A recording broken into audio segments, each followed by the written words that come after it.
So on page 618 in our workbook, we've got a couple of uh, problems dealing with slope fields. One of them is multiple choice and the other is several parts to it. So we'll tackle the multiple choice problem in this problem. So give it a shot, pause the video and give it your best look, and then come back. And I always like doing things like that in pencil. And then you get yourself, a nice big eraser so that in case you're totally off, you can erase that and put in the correct work. And you can also leave a little note to yourself. Give a little message to future you about where you went wrong the first time you saw it. Maybe you didn't see something that you see now. And who better than you to figure out how to explain that to yourself, right? That's how notes work. So this problem asks which one of these differential equations leads to this slope field. All right. And we could be fancy about doing this, but let me give you just a really good kind of simple way to think about it. Let's pick some out of the way point here where I know that the slope is 0. So let me pick this point right here.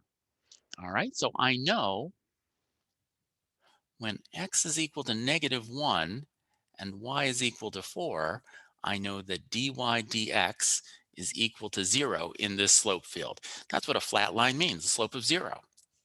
So let's see how many of these I can rule out. So I picked kind of an out of the way point, where 4 is kind of an unusual point, because I'm hoping that's going to knock out a lot of these choices. If I just choose the origin, that's also a point where the slope is 0, but I might not be able to rule so many things out. All right, so here, xy is equal to -1 times 4 is -4. That's not 0 at all. So x times y, we just figured out that's -4, minus y, which is 4, that's equal to -8. That's even more. Xy, again, is -4, and this time we're adding y. So -4 plus 4 is equal to 0. I got a pretty good feeling about this, but let's keep going. So dy dx, once again, we've got xy, so that's -4 plus x. So -4 plus -1 is -5. And the last one here is dy dx is equal to x plus 1 quantity cubed. All right, so that's -1 plus 1 quantity cubed, which is 0 cubed, which is 0. All right, so I can't rule this out yet, but at least I got 3 of the 5 choices down. All right, any idea how I can tell the difference between these two? Which one is right and which one is wrong? Well, let's pick a different point. All right, let's think about the origin. As I said before, the origin also has a slope of 0. So if x is 0 and y is 0, the slope should be 0. So that's 0 times 0 plus 0. That's still 0. This is 0 plus 1 cubed. So the slope of this slope field at the origin would be +1, not 0. All right, so that leads us to C as our answer. Okay, as I say, we could have been fancier about this. I could have said that, dy dx equals 0 when either y equals 0 or x is equal to -1.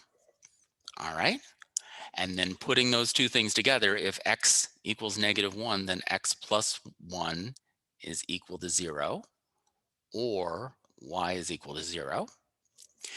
And if you've got two numbers that either one of them could be 0, maybe both, but at least one of them, then their product is definitely equal to 0. And so that's xy plus y is equal to 0. And so if we did a little algebra, we would have absolutely been able to figure this out. This is how we probably would have gone about doing it if we didn't have multiple choice. But since we have multiple choice, we may as well do some easy process of elimination using more of arithmetic than algebra. Although it's still a lot of calculus notion that it takes understanding what slope fields mean so that we can think to apply that solution to it.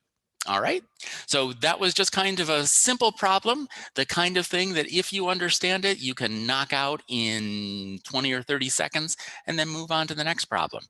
All right, in the next video, we'll take a look at the short answer problem, which is going to be a little bit more work, but it's nothing we can't handle.